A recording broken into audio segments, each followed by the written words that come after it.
जोहार जय मूल निवासी। मैं संकेत और आप देख रहे हैं एमएन टीवी। जैसा कि हमने कल एक लाइव वीडियो जारी किया था और उस वीडियो में हमने ये आपको जानकारी दी थी, सूचना दी थी कि जिस प्रकार से अभी कोविड का दूसरी लहर पूरे देश भर में फैल रही है और इस लहर की चपेट में सबसे ज्यादा बहुजन समाज के लोग आ रहे हैं। हर दिन 3 लाख, 3.5 लाख या 3.5 लाख से ज्यादा के मरीज मिल रहे हैं। 2-3 हजार से ज्यादा की मौतें अब तक हो चुकी है और ये बहुजन समाज के जो लोग हैं वो उसमें बहुत ज्यादा पैमाने पर पिस रहे हैं। तो और दूसरी तरफ जो यानी एक इंफ्रास्ट्रक्चर की कमी है, मेडिकल इंफ्रास्ट्रक्चर की कमी है, जिसको लेकर वे देश विदेश के लोग भारत सरकार, केंद्र की मोदी सरकार पर दोष लगा रहे, उन पर आरोप लगा रहे। दूसरी तरफ ब्राह्मण बनिया मीडिया जो है वो लोगों को सही जानकारी देने का काम नहीं कर रहा है, जो कि उनकी प्राथमिक जिम्मेदारी है। ऐसे में जो लोग हैं उनमें बहुत बड़े पैमाने पर डर का माहौल है। क्या करे समझ में नहीं आ रहा है। इंफ्रास्ट्रक्चर की कमी है, डॉक्टरों की कमी है। तो इस डर को निकालना ये हमारी प्राथमिक जिम्मेदारी है, ऐसा हम समझते हैं। और इसी वजह से हमने आपको कल कहा था कि हम आप सवाल पूछिए, आपके मन में जो भी सवाल होंगे वो उन सवालों को हम इम्पा के एक्सपर्ट डॉक्टर्स के पास पहुंचाएंगे और फिर उनसे आपको सही सलाह, सही राय या सही मेडिकल ट्रीटमेंट क्या की जानी चाहिए वो हम आपको बताएंगे। तो ये आज हम ये वीडियो कर रहे हैं। कल जो हमने वीडियो जारी किया था सूचना का, उसको उस वीडियो पर 850 से ज्यादा कमेंट्स अब तक आ चुके हैं। उन सभी सवालों को हम आज के सेशन में शामिल नहीं कर पाएंगे। उनमें से कुछ सवाल ऐसे थे जो रिपीट हो गए थे, सवालों का रिपीटेशन हो गया था, ऐसे सवाल भी हमने छांट लिए हैं। कुछ सवाल ऐसे थे जो इम्पा की फ्रेमवर्क से बाहर के थे। यानी इम्पा से इस इन सवालों का कोई संबंध नहीं है या मेडिकल फील्ड से उन सवालों का कोई संबंध नहीं है। ऐसे सवालों को भी हमने अलग कर दिया है और कुछ महत्वपूर्ण सवाल जो आम लोगों के दिलो दिमाग में बैठे हुए, जिसकी वजह से उनमें डर है, उन सवालों को लेकर आज हम इम्पा के एक्सपर्ट डॉक्टरों के साथ चर्चा करेंगे। चर्चा के लिए हमारे साथ इम्पा के राष्ट्रीय अध्यक्ष मान्यवर डॉक्टर मगन ससाने सर है, जो पुणे से हमारे साथ जुड़े हैं। इसके अलावा इम्पा के राष्ट्रीय महासचिव डॉक्टर राजेश कुमार जी, जो हमारे साथ दिल्ली से जुड़े हुए हैं। और आयुर्वेदिक फील्ड की जो आयुर्वेदाचार्य जिन्हें कहा जा सकता है, वो डॉक्टर विद्या नागवकर मैडम हमारे साथ कोल्हापुर से जुड़ी है। उन सभी का मैं स्वागत करता हूँ। इसके अलावा एमएन टीवी के मुख्य संपादक मान्यवर कुमार काले सर हमसे जुड़े हुए हैं। हम एक एक करके जो आपके जो सवाल है उन सवालों को डॉक्टरों से पूछेंगे और फिर उनकी राय लेंगे। सबसे पहला जो सवाल है उन डॉक्टर साहब, ये है कि एक व्यक्ति ने, मराठी में उनका सवाल है, टीएस कामले, पिंपरी चिंचवड़ महाराष्ट्र से, पुणे से, उन्होंने ये सवाल भेजा है। सवाल उन्होंने मराठी में लिखा है कि उनको बुखार था, जुकाम थी और उसके बाद उन्होंने घर पर ही ट्रीटमेंट किया। हालांकि वो डॉक्टर के पास जब जा रहे थे तब डॉक्टर उनको बता रहे थे कि आपको कोरोना की टेस्ट करवानी चाहिए, लेकिन उन्होंने कोरोना की टेस्ट नहीं करवाई। उनको ऐसा लगा कि अगर मैं टेस्ट करवाता हूं तो शायद मैं कोरोना पॉजिटिव निकलूंगा। इसलिए वो उस व्यक्ति ने, यानी टीएस कामले जो है, उन्होंने ही डॉक्टर को सलाह दी कि मुझे जो बीमारी है, मुझे अगर बुखार है, मुझे अगर खांसी है, मुझे अगर जुकाम है, तो उसी चीजों की, उसी बीमारी की दवा मुझे दी जाए, कोरोना टेस्ट में करने वाला नहीं हो। और फिर उन्होंने उसी प्रकार की ट्रीटमेंट ली और फिर वो ठीक हो गए। तो उनका ये सवाल है, क्या उन्होंने सही किया या नहीं किया, उस पर डॉक्टरों की राय क्या है? यानी ऐसा किया जा सकता है कि नहीं? हेलो। हेलो। हाँ सर, ससानी सर। हाँ ससाने सर। सर, ऐसा किया जा सकता है क्योंकि ये जो वायरस है वो कॉमन कोल्ड जैसी बीमारी पैदा करता है। हो सकता है उसको कोरोना ना हो, उसको केवल जी वायरस इन्फेक्शन हो, कॉमन कोल्ड की बीमारी हो, और वो 30 दिन में वैसे तो अपने आप ठीक होता है, सेल्फ लिमिटिंग डिसीज होता है। तो ऐसा हम कर सकते हैं, ऐसा कुछ नहीं। जी जी। अगर उनको इस इससे भी वो ठीक नहीं हो सकता, वो जो मेडिकेशन दिया था अगर ठीक नहीं हुआ होता तो अपने आप फिर हम टेस्ट करते उसकी। एक विनोद इंगले करके है, उनका सवाल है कि सर जी अपने कार्यकर्ताओं को भी कोरोना की वजह से बहुत सारी मौतें हो रही है, जो मामले सामने आ रहे हैं। हम्म। इसकी दूसरी वजह भी हो सकती है कि गलत ट्रीटमेंट। तो अपने कार्यकर्ताओं को इंफा की ही यदि ट्रीटमेंट मिल जाती है तो उनको बचाया जा सकता है, कि यानी अस्पताल की बात वो कर रहे हैं कि इंफा के डॉक्टर अगर इंफा के डॉक्टरों पर बहुत ज्यादा विश्वास बहुजन समाज का है, तो वही अगर ट्रीटमेंट करे, वही अगर सलाह दे, तो उनकी जान बचाई जा सकती है या उन्हें सही प्रकार की ट्रीटमेंट दी जा सकती है। तो क्या इंफा का किस प्रकार का अभी नेटवर्क है अलग अलग राज्यों में, ये बताइए, ताकि वहां के कार्यकर्ता, जैसे आपने नंबर भी जारी किए थे कि अगर किसी को सलाह चाहिए, ट्रीटमेंट चाहिए, तो वो इंफा के डॉक्टर से संपर्क कर सकते हैं। बोलिए राजेश जी बोलिए। हाँ तो हाँ, हाँ। जो अभी तमाम पूरे देश भर में दिखाई दे रहा है, बहुत सारी डेथ हो रही है, और उनका जो विश्वास है इनका के ऊपर जो पैदा हो रहा है, हम लोगों ने ऑल इंडिया में लगभग सभी राज्यों के लिए हमारे इम्पैक्ट यूनिट के लोगों के नाम जारी किए हुए हैं, हेल्प डेस्क बनाई हुई है, और प्रतिदिन लगभग इंडिविजुअली मेरे पास 200 से 250 कॉल्स आ रही है, मैसेज आ रहे हैं, मेल आ रहे हैं, और उनको रिप्लाई कर रहे हैं और समझाने का प्रयास कर रहे जी हैं। ऐसे ही बाकी दूसरे हमारे 29 डॉक्टर है, वो भी लगभग इस हेल्प डेस्क में लगातार लगे हुए हैं और उसकी मदद करने का काम कर रहे हैं। जहाँ जहाँ पे डिस्ट्रिक्ट लेवल पे हमारा नेटवर्क खड़ा हुआ है, तो वहाँ के हमारे जो डॉक्टर्स हैं उनके माध्यम से भी हेल्प पहुँचाने की कोशिश कर रहे हैं। तो एक तो दो दो तीन बातों का हमें ध्यान रखने की जरूरत है। अगर शुरुआती दौर में हमको कोई सिम्टम महसूस हो रहा है, चाहे वो खांसी महसूस हो रही है, जुकाम महसूस हो रहा है, वीकनेस महसूस हो रही है, पेट में कोई दिक्कत महसूस हो रही है, इस तरीके की कोई भी दिक्कत अगर महसूस हो रही है, तो इमीडिएट हम लोगों को एक्शन लेना चाहिए। उसके संबंध में इमीडिएट ट्रीटमेंट शुरू करना चाहिए। जैसा कि कामले साहब ने सवाल किया था, वो भी इसी चीज से जुड़ा हुआ है। पहली बात तो जब पेंडेमिक के रूप में ये बीमारी फैली हुई है, तो फर्स्ट प्रायोरिटी पे सभी का ध्यान इसी लेवल पर जाता है कि जरूर ये कोविड होगा, जी और इसकी संभावना मानते हुए ही हमें प्रिकॉशन लेना चाहिए। ये भी सही है कि ये जो पहले से जुकाम खांसी बुखार होते थे वो सेल्फ लिमिटिंग हुआ करते थे, तो जी अभी भी ये सेल्फ लिमिटिंग में है, क्योंकि इसका कोई ट्रीटमेंट नहीं बना हुआ है। जो ट्रीटमेंट हम लोग दे रहे हैं वो सिम्टम का ट्रीटमेंट दे रहे हैं। अगर शुरुआती दौर में हमको ये जानकारी मिल जाए कि अभी हमको जुकाम हो सकता है, ऐसा महसूस होने लगता है कि जुकाम होने वाला है, उसी समय हम लोग इसकी इनहेलेशन करें, उसी समय गार्गल करना शुरू करें, जो भी सिम्टम्स महसूस हो रहे हैं उसके अकॉर्डिंग हम लोग ट्रीटमेंट लेना शुरू करें। उससे नहीं शुरू कर सकते तो टीम इनका है, उसके द्वारा सलाह दी जा सकती है कि हमको क्या करना चाहिए। अगर ऐसा करते हैं तो बहुत सारे लोगों को हॉस्पिटल जाने की जरूरत ही नहीं पड़ेगी। दूसरा, रही बात टेस्ट करने की, तो सभी लोगों का टेस्ट करना बहुत ज्यादा जरूरी नहीं है, जी क्योंकि जब पिछले साल जब पेंडेमिक शुरू हुआ था उस समय ट्रेसिंग करना था कि जो बाहर से इंपोर्ट हुआ डिजीज वो कहाँ कहाँ पहुंच गया, उसको ट्रेस करना था। अभी ट्रेस करने का मामला है नहीं, है तो एक तरीके से कम्युनिटी स्प्रेड हो रखा है। जी अगर किसी को ये सिम्टम डेवलप हो रहे हैं, मैक्सिमम लोगों में खांसी हुई, जुकाम हुआ, बुखार हुआ, लूज मोशन हुए, बैक पेन हुआ, वीकनेस हुई, ऐसे मैक्सिमम जिन लोगों को सिम्टम आए उनका आरटीपीसीआर किया गया, उनमें पॉजिटिव आया।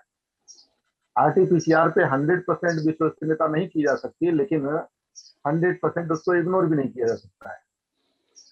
और दूसरी चीज है, अगर मान लीजिए आपको सिम्टम्स डेवलप हुए हैं और घर में नहीं ठीक हो पा रहा है और रिप्लेसमेंट हो रही है, दूसरी समस्याएं पैदा हो रही है, तो फिर हॉस्पिटल जाने की कब जरूरत है या नहीं जाना चाहिए, इसके लिए भी सलाह मशवरा करना चाहिए। अनावश्यक रूप से अस्पताल में लोड बढ़ाने से भी समस्या पैदा हो रही है, और बीमारी को सही तरीके से ना समझने की वजह से और हल्के में लेने की वजह से ये दिक्कत हो रही है। एक चीज और जोड़ना चाहूंगा इसमें, अभी जी ज्यादातर लोगों को लगता है कि अरे अभी तो खांसी हुआ था, अगर पूछो कि आपके घर में किसी को खांसी जुकाम तो नहीं हुआ था, नहीं नहीं बस कुछ नहीं, हल्का सा उनको खराश हो गया था इस वजह से, और कोई हम्म बात नहीं, बाकी सब ठीक है, मुझे थोड़ा हम्म 2-3 दिन से। ये एक हम्म इग्नोर करने वाला मामला हो गया। अगर आपको महसूस भी होता है कि किसी को भी घर में कोई अगर दिक्कत हुई है, तो हमको इमीडिएट एक्शन लेना चाहिए, मान के चलना चाहिए। हो सकता है दूसरी भी बीमारी हो सकती है, संभव है, जी टाइफाइड भी चल रहा था, मलेरिया भी चलता है, इस पीरियड में डेंगू भी होता है और दूसरी भी बीमारी होती है, लेकिन फर्स्ट प्रायोरिटी पे हमको मानना चाहिए अभी पेंडेमिक चल रहा है, तो उसको ध्यान रखते हुए हमें प्रोटोकॉल फॉलो करते हुए एक्शन लेना चाहिए, तो बहुत सारी लाइफ को बचाया जा सकता है। और ये ना करने की वजह से कई बार कई घटनाएं ऐसी हुई है जो इग्नोरेंस की वजह से हमने खुद इग्नोर किया, उसकी वजह से समस्या पैदा हुई और बहुत सारी डेथ हुई।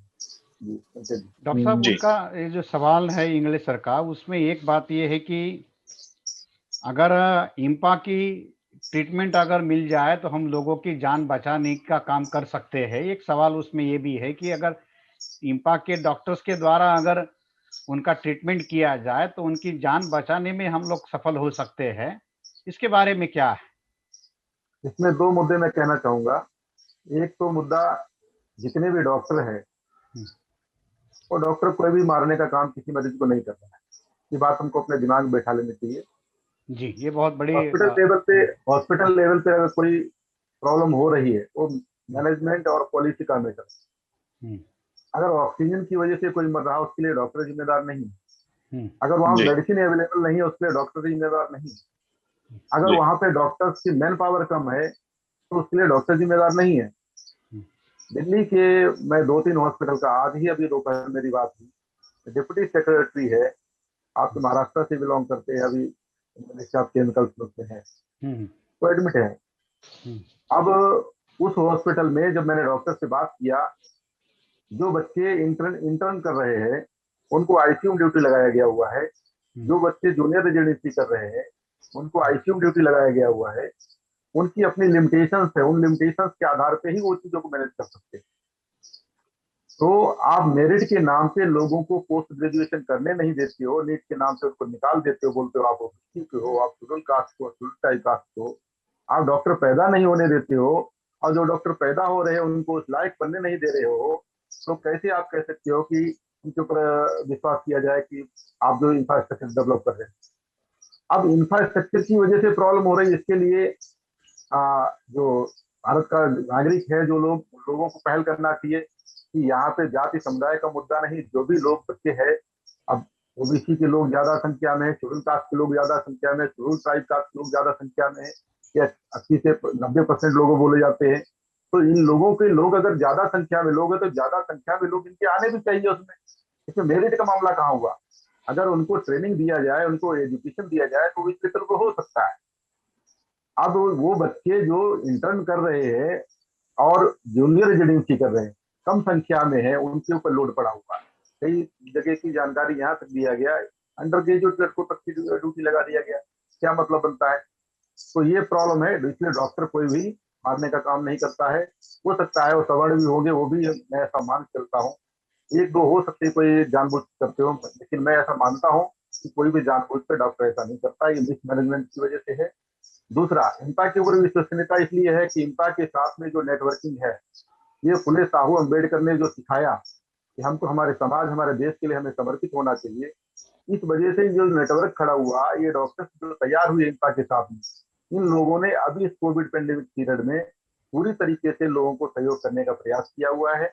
जो भी कॉल आई हुई है, चाहे किसी ने भी कॉल की, चाहे वो हमारे नेटवर्क में है या नहीं है, वो वामसिक विचारधारा, बहुजन क्रांति मोर्चा की विचारधारा, फुले साहू अम्बेडकर की विचारधारा, इनकी विचारधारा को मानता है या नहीं मानता है, तब भी हम उनकी कॉल अटेंड किया, और कॉल अटेंड करने के बाद उनको रिप्लाई किया, उनको क्या करना चाहिए या क्या नहीं करना चाहिए, इसलिए विश्वसनीयता बढ़ी है। और ये हमारी नैतिक जिम्मेदारी के साथ साथ में अभी हमारे साथ चुनौती भी है, क्योंकि उस लेवल पे नेटवर्क अभी हर जिले में हमारे पास नहीं है जितना चाहिए, जितनी रिक्वायरमेंट इस पेंडेमिक को कंट्रोल करने के लिए।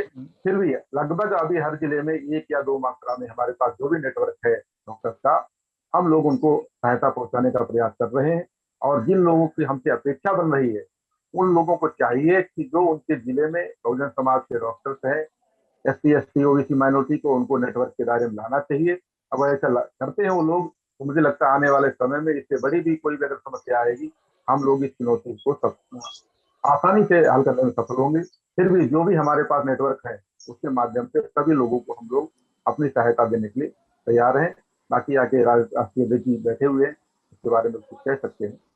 मेरा मतलब एक सवाल और ये आया है, तुलसीराम कुनकीकर है, इन्होंने 3 सवाल हमको भेजे हैं। जी। पहला सवाल है कि कोरोना टेस्टिंग 100% सही है, या जिसको वो कह रहे हैं कि वो ये खरी है क्या?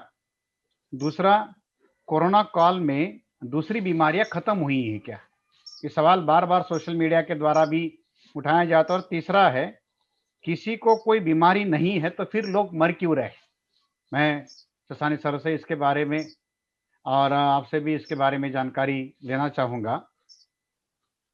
जब तक सर आ रहा है, मैं 2-3 बातें कहना चाहूंगा। थोड़ा संक्षिप्त में डॉक्टर साहब, क्योंकि बड़ी लिस्ट है संक्षिप्त में हमारे पास सवालों की। जी, हुँ, एक तो बात ये कहना चाहूंगा, कोई भी चीज 100% सही नहीं होती है। जी। आरटीपीसीआर पहले कभी भी ये कंफर्मेटिव नहीं माना गया है, हुँ, हुँ, लेकिन अभी ये तरीके से आरटीपीसीआर ये टेस्ट जो है हुँ, आपका किया जा रहा है। हुँ, लेकिन अभी करंट में सभी का आरटीपीसीआर किया जाना जरूरी नहीं। जो पेंडेमिक है, मान के लिए फर्स्ट प्रियोरिटी में कि ये संभावना है इस बात की। हुँ, दूसरी चीज, सीटी स्कैन जो है वो सभी का करना जरूरी नहीं है। 4-5 दिन जब फीवर बुखार आता है, उसके बाद में ही इन सारी चीजों की रिक्वायरमेंट बनती जाती है। हुँ, और वो मैनेजमेंट के लेवल पे रिक्वायरमेंट है, पेशेंट के लिए रिक्वायरमेंट समझदार नहीं है। आप जी। डॉक्टर सफाने से इसके बारे में और जानकारी ले सकते हैं। है विस्तार से जानकारी देने के लिए कभी बाद में दोबारा हम लोग जवाब दे सकते हैं। मैं शशानी सर से इन सवालों के बारे में बात करना चाहूँगा। हाँ ये तुलसीराम कुनकीकर, इनके द्वारा ये सवाल पूछा गया है कि हाँ कोरोना टेस्टिंग के जो अलग-अलग मेजर्स अपनाए जा रहे हैं, उसमें खास तौर पर आरटी-पीसीआर है, पहले एंटीजन होता था, रैपिड टेस्ट होती थी, तो क्या ये मतलब 100% उनकी रिपोर्ट जो है वो सही है, क्रेडिबल है? एक सवाल ये है। और दूसरा, कोरोना काल में दूसरी बीमारियाँ खत्म हुई हैं क्या? डॉक्टर साहब। हेलो, हाँ सर। सुन रहे हैं? हाँ, हाँ। हेलो, पहला जो सवाल है, हुँ, कोरोना टेस्टिंग 100% सही है क्या? हुँ, ये इसका जो कोरोना टेस्टिंग 100% सही है क्या, ये सही नहीं है। हुँ, कोरोना टेस्टिंग का जो आरटी-पीसीआर है, हुँ, इनको 40-50% फॉल्स नेगेटिव रिजल्ट है। तो इसलिए ऐसा कहा जा सकता है कि ये 100% सही नहीं है। दूसरा जो सवाल है, हुँ, कोरोना काल में दूसरी बीमारियां खत्म हुई क्या? हुँ, इसका जवाब है नहीं है। दूसरी बीमारियां भी हो रही है। हुँ। अभी फॉर एग्जांपल, जो कोमॉर्बिड पेशेंट है, डॉक्टर साहब, आपकी उनमें हार्ट आवाज़ की आवाज़ बीमारी है, कट हुँ, आपकी आवाज़ ये हो रही है सर। हार्ट की बीमारी है, हाँ, हाँ, हाँ। हाँ सुनाई देता है, हार्ट की बीमारी है, हुँ, ब्लड प्रेशर की बीमारी है, हुँ, डायबिटीज की बीमारी है, हुँ, और इनसे जो हार्ट अटैक आता है, और कई बीमारियां हैं, वो बीमारियां है। लेकिन जब डेथ होता है, तो इन बीमारी से डेथ होता है ऐसा नहीं लिखा जाता है, वो कोरोना से ही होता है ऐसे लिखा जाता है। तो इससे क्या होता है, डेथ रेट का जो स्टैटिस्टिक है वो बढ़ जाता है, और समाज में इसके माध्यम से डर का माहौल पैदा किया जा रहा है। ये बात बहुत इम्पोर्टेंट है, लोगों ने समझना चाहिए।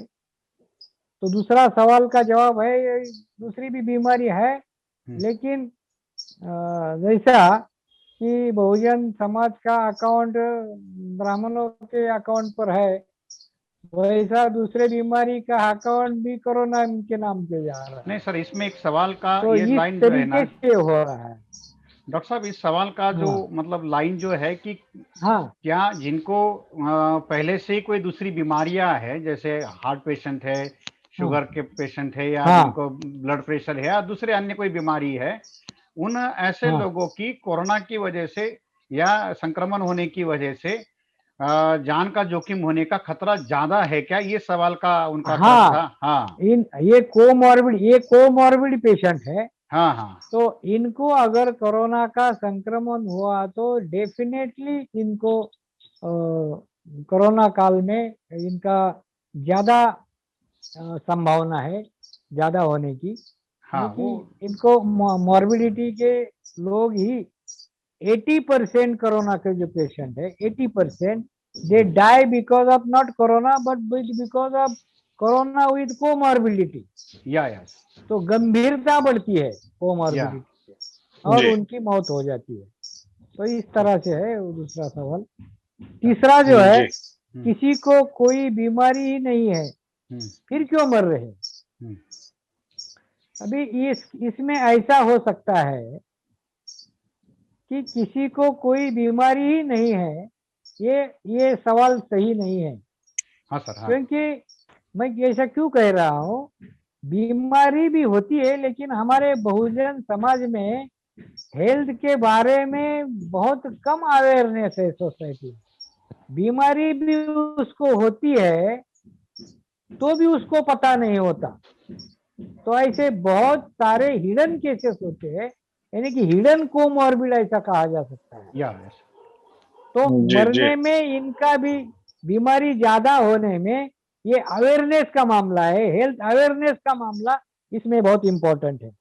अभी बचपन में जो होता है, बहुत सारी कंजेनिटल कंडीशन होती है, पैदाइशी बहुत सारी बीमारियां होती है, वो कभी अर्ली प्रेजेंट करती है, कभी बाद में प्रेजेंट करती है। लीवर की बीमारियां होती है, बहुत सारी होती है, लिम्फेटिक सिस्टम की होती है, हार्ट की होती है, बहुत सारी ऐसी बीमारी होती है। तो ये पता शुरू में नहीं पता चलता और लोग तो मरते हैं। जी सर। संकेत, तो इस सवाल का जो जवाब है, आदमी तो दिखता है नॉर्मल, लेकिन वो अंदर से कोमॉर्बिड होता है, वो मरने के बाद ही उसको पता चलता है ऐसा। शुक्रिया सर। एक लक्ष्मण पाटिल जी है, उनका एक सवाल है कि 5G रेडिएशन की वजह से समस्या बढ़ रही है। एक लोगों का एक कॉमनली ये हो रहा है, सोशल मीडिया पर भी इसके बारे में काफी सारी बात हो रही है कि ये जो नया 5G टेक्नोलॉजी जो लाया जा रहा है, तो 5G रेडिएशन की वजह से भी बहुत सारे कॉम्प्लिकेशंस पैदा हो रहे हैं। तो इसके बारे में इम्पैक्ट के डॉक्टर्स की क्या ओपिनियन है? हाँ, पिछली बार भी इस रेडिएशन के मुद्दे को उठाया गया था जब 2030 में शुरू हुआ था, और जब से 5G का शुरू हुआ मुद्दा तब से चल रहा है।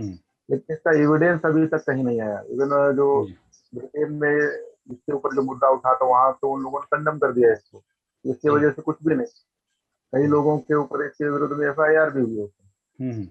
तो 5G का रेडिएशन की वजह से कोविड का मामला हुआ या पेंडेमिक हुआ या दूसरी चीजें हुई हैं, इसको डिनाई नहीं किया जा सकता। लेकिन अभी रिसर्च डाटा अवेलेबल नहीं इस लेवल पर है, इग्नोर नहीं करना चाहिए। लेकिन ये बात अभी पूरी तरीके से मानी नहीं जा सकती है कि इसकी वजह से सारा सब कुछ हो रहा है। लेकिन रेडिएशन से नुकसान होते हैं, इसमें कोई दो राय नहीं। एक्सेप्ट करना चाहिए, इसके ऊपर और रिसर्च होना चाहिए। जी। इंजीनियर कल्पेश कामले, इनके द्वारा एक सवाल है जो मैं मैडम से पूछना चाहूंगा जी, कि कोरोना से बचने के लिए घर पर कौन कौन से उपाय किए जा सकते हैं। ये हमारे महाराष्ट्र से साथी है, इन्होंने ये सवाल पूछा है कि कोरोना से बचने के लिए घर पर कौन कौन से उपाय किए जा सकते हैं। मैं नागौर मैडम से इसके बारे में जवाब चाहूंगा। जी हाँ सर, इससे पहले मैं एक दो बातें कहना चाहूंगी क्योंकि हम प्रिवेंशन की तरफ जा रहे हैं। तो यहाँ पे क्या हो रहा है सर, समस्या पर ज्यादा ध्यान दिया जा रहा है और उसके उपायों के बारे में सोचा ही नहीं जा रहा है। समस्या है कि कोरोना है, हम सबको दिख रहा है, हम लोग आसपास हमारे लोग मर रहे हैं, बहुत सारी बातें हो रही है, हम देख रहे हैं। तो समस्या ये है कि कोरोना है, ये एक्चुअली समस्या नहीं है। कोरोना है तो उसके ऊपर उपाय क्या करनी चाहिए, उसको कैसे टाला जा सकता है, ये देखना ज्यादा जरूरी है। और इस बात से हम परहेज ही रख रहे हैं, उसी वजह से जो भय है कोरोना का वो ज्यादा बढ़ता जा रहा है। और जैसे कि सर ने भी कहा कि मीडिया इसमें बहुत अच्छा खासा रोल निभा रही है उस भय को बनाने के लिए। तो अगर जिस दिन आप कोरोना के बारे में अच्छी तरह से जान जाएंगे और कोरोना को किस तरह से खुद से दूर रख पा सकते हैं उसको आप जानेंगे, तो ये भय अपने आप ही चला जाएगा। लेकिन इसका और एक गलत इंप्रेशन भी हो सकता है कि अगर आप जान चुके हैं तो आप गैर जिम्मेदारी भी बरता सकते हैं, तो वो नहीं होनी चाहिए। अगर आपको पता चल रहा है कि कोरोना से क्या हो रहा है या फिर उससे कैसे हम बच सकते हैं, तो इसीलिए और जैसे कि सर ने भी कहा कि ऐसे देखने में आया है कि वायरस म्यूटेंट होता जा रहा है, वैक्सीन की वजह से भी म्यूटेंट हो रहा है। फिर भी कहीं भी आप जाएं तो ये वायरस बदलते रहेंगे पर हमारी बॉडी तो वही है। तो बॉडी को स्ट्रांग रखना, उसकी इम्यूनोजेनेसिटी जो है उसको अच्छी रखना, ये सब हमारे हाथों में है। दूसरी बात ये है कि गवर्नमेंट ऑफ इंडिया और हेल्थ मिनिस्ट्री जो है हमारी, उन्होंने ही ये इंफॉर्मेशन जारी कर रखी है कि 70 to 80% जो कोरोना के मरीज है वो माइल्ड इन्फेक्टिव है, माइल्ड इन्फेक्शन से ग्रसित है और वो घर पर ट्रीट किए जा सकते हैं। जो फर्स्ट फेज में है, जिनको कुछ लक्षण दिखाई दे रहे हैं, तो वो लोग घर पे ट्रीट किए जा सकते हैं, ऐसा गवर्नमेंट ने ही खुद ने बताया है। तो वार्निंग सिम्टम्स जो है उसमें, जहाँ पे हमें पेशेंट को हॉस्पिटलाइज करना है, उसमें कई बातें हमें दी गई है, जैसे कि परसिस्टेंट फीवर हो, मतलब बुखार जो कंटिन्यूअस चल रहा है, जो 101 डिग्री सेल्सियस के ऊपर का बुखार है और 3 दिन के लिए कंटिन्यूअस चल रहा है, तो हमें जरूरी है कि हम उसके बारे में, हॉस्पिटलाइजेशन के बारे में सोचें। जिसका सिस्टोलिक बीपी जो है वो 80 से कम हो रहा है, तो उसको भी हॉस्पिटलाइजेशन की जरूरत है। मैडम मैं ये कहना चाहता हूँ, उन्होंने घर पर हम लोग क्या उपाय कर सकते हैं? जैसे मान लो कि मैं घर पर हूँ और मुझे इसके लिए अगर कोई उपाय करना है बचने के लिए। हाँ जी, वही सर मैं बता रही हूँ कि अगर ये कंडीशंस ना हो तो ही आप घर पर रह के उसके उपाय कर सकते हैं। अगर ये सब हो रहा है, एक कॉमन आदमी भी है जिसको मुझे ये नहीं हो रहा, मगर एक प्रिवेंटिव के तौर पर एक कॉमन आदमी है, वो क्या कर सकता है? फैमिली के तौर पर हम क्या अपने फैमिली को प्रोटेक्ट करने के लिए क्या कर सकते हैं? पहले तो प्रिवेंटिव मेजर्स जो हमें गवर्नमेंट ने दिए गए हैं, वेयरिंग ऑफ मास्क, और ये जो मास्क वेयरिंग है, आपको जहाँ पे बहुत ज्यादा गैदरिंग है, बहुत ज्यादा लोग हैं, वहाँ पे जहाँ पे वेल वेंटिलेशन नहीं है, क्राउडेड प्लेसेस है, ऐसी जगहों पे मास्क वेयर करना है। अगर आप किसी इन्फेक्टेड इंसान की आप सेवा कर रहे हो, तो वहाँ पे आपको इसको वेयर करना है। इसके साथ ही आप खुद कोरोना इन्फेक्टेड है तो आपको आइसोलेट रहना है, और आपके जो यूजफुल थिंग्स है वो आपको खुद को आइसोलेट करके रखनी है। और बाकी के जो लोग हैं उनको चाहिए कि जो वेल सैनिटाइजेशन है वो करते रहे, बाहर जाते वक्त प्रिकॉशंस लेते रहे, और जबकि लॉकडाउन चालू है तो इससे बेहतर है कि आप घर पर रहे। और जो माइल्ड इन्फेक्टिव पीपल्स है, जिनको शायद पता भी नहीं है कि वो इन्फेक्टेड है या नहीं, और उसके साथ कुछ मामूली तकलीफ होती हो, जैसे कि थोड़ा सा बुखार है या फिर बॉडी एक है, तो उनको पहले चाहिए, सबसे पहली बात है कि वो घर में भी थोड़ा आइसोलेट रहे। दूसरी बात, वो पूरा रेस्ट करे, रेस्ट करने से आपकी एनर्जी बच जाएगी। तीसरी बात है आपका डाइट। डाइट में जो है जो इजीली डाइजेस्टिव जो डाइट रहता है, जिसको हम हल्का खाना बोलते हैं, तो उसको खाएं। प्रोटीन की मात्रा ज्यादा रखिए। प्रोटीन के लिए आपको जरूरी नहीं है कि आप मांसाहार ही करें या फिर तंदूरी खाएं, जरूरत नहीं है। आप चिकन मटन का सूप भी ले सकते हैं, आप मूंग की दाल से बना हुआ खाना भी खा सकते हैं, उससे भी आपको प्रोटीन मिलता है। दूध भी है उसके साथ, तो और जो हरी सब्जियां हैं उससे आपको बाकी के मिनरल्स और विटामिन मिलते रहेंगे। तो जरूरी है कि आपका डाइट जो है वो प्रॉपर रहे, हेल्दी रहे, न्यूट्रिशियस रहे। और तीसरी बात है जो हाइड्रेशन की बात है, तो प्रॉपर आपको दिन में 4 से 8 लीटर जो पानी है, 3 से 4 लीटर पर डे पानी है, वो हर एक को पीना ही चाहिए। वेल हाइड्रेटेड रहना चाहिए, इससे आपकी एनर्जी बनी रहेगी और इन्फेक्शन का जो खतरा है वो भी आपसे दूर रहेगा। इसके साथ में प्रिकॉशन के तौर पर आप कुछ ब्रीदिंग एक्सरसाइज रहते हैं वो आप करते रहे, जिसमें डीप श्वसन लेना और छोड़ना, ये जो बातें हैं जिसे हम अनुलोम विलोम भी कहते हैं, तो ऐसी बातें आप करते रहे। उसमें साधारण सी बातें जैसे बलून को फुलाना है, ऐसी बातें भी आप एक्सरसाइज की तौर पर आप कर सकते हो। और कुछ साधारण सी बातें जैसे गले में खराश वगैरह आपको लग रहा है हो रही है, तो आप सिंपल जो सॉल्ट वाटर रहता है, वार्म सॉल्ट वाटर, गर्म पानी में नमक डाल के, हल्दी डाल के, उसके दिन में 3 बार गरारा कीजिए, उससे आपको बहुत अच्छे से रिलीफ मिलेगा। और सबसे ज्यादा जरूरी बात इसमें जो है सामान्य इंसान के लिए, कि आप स्ट्रेस से दूर रहे, मीडिया से बिल्कुल दूर रहे। जो गलत सलत न्यूज दिखाई देते हैं, नंबर्स जो दिखाई देते हैं, उसकी वजह से हम डर जाते हैं, उसकी वजह से स्ट्रेस आ जाता है, थोड़ा सा भी बुखार वगैरह रहे तो इसलिए जितना हो सके पॉजिटिव थिंकिंग रखिए। आप घर पर रहकर अपना टाइम जो है वो अच्छे कामों में लगाइए, अच्छी मैडम आपकी आवाज म्यूजिक सुनिए, अपने परिजनों से बातें कीजिए, ये ज्यादा जरूरी है। शुक्रिया। ससानी सर। जी हाँ जी। हाँ बोलिए कुमार। ये जो सवाल है कल्पेश जी का कि कोरोना से बचने के लिए घर पर कौन कौन से उपाय किए जा सकते हैं, क्योंकि होम क्वारंटाइन का हमने तो जो पॉजिटिव है उनके लिए बनाया गया है, मगर एक जो साधारण जो लोग हैं जो घरों में आज लॉकडाउन की वजह से है, और वो अपने स्तर पर क्या क्या प्रिकॉशंस ले सकते हैं, ये सवाल उनका है। प्रिकॉशंस मैडम ने जो अच्छा कवरेज किया है, लेकिन सबसे ज़्यादा इम्पोर्टेंट है खुद का इम्यूनिटी बूस्ट करना। ये बहुत इम्पोर्टेंट है। और खुद का जब हमें इम्यूनिटी बूस्ट करना है, इम्यूनिटी बूस्ट करना इससे हमारा रोग प्रतिबंधक शक्ति हमें बढ़ाना है। हमें हमारा ही बढ़ा है, दूसरा हमारा बढ़ा नहीं सकता। हमको हमारा ही बढ़ाना होता है, खुद के ऊपर है। इसके लिए सबसे ज्यादा इम्पोर्टेंट है आपका वर्कअप इन द मॉर्निंग, आपका इन द मॉर्निंग एक्सरसाइज, ये बहुत इम्पोर्टेंट है। मिनिमम 1 आवर आपका कार्डियो पल्मोनरी एक्सरसाइज होना जरूरी है। थोड़ा डॉक्टर साहब इसको अगर हम आसानी से क्या कह सकते हैं जो आपने अभी बताया? तो हमने एक्सरसाइज यानी कि फेफड़े का एक्सरसाइज और हृदय का एक्सरसाइज, ये दोनों एक साथ होता है। जैसे उसके लिए क्या करना होगा? फेफड़ा और हृदय एक ही। आपको फास्ट ब्रिस्क वॉकिंग करना है, बहुत इंपॉर्टेंट है। आपको साइकिलिंग करना बहुत इंपॉर्टेंट है। आपको या एरोबिक्स करना बहुत इंपॉर्टेंट है। आपको रनिंग अगर कर सकते हो तो रनिंग करना बहुत इंपॉर्टेंट है, मिनिमम 30-40 मिनट्स। और उसके बाद आपको प्रोटीन्स लेना बहुत जरूरी है। डाइट में प्रोटीन लेना बहुत जरूरी है। तो मैडम ने बात सूप वगैरह मैडम ने तो समझाया, चिकन सूप, मटन सूप। लेकिन मैं एक बात यहाँ कहना चाहता हूँ, जो इम्यूनोलॉजी है, इम्यूनोलॉजी ये प्रोटीन पर निर्भर होती है।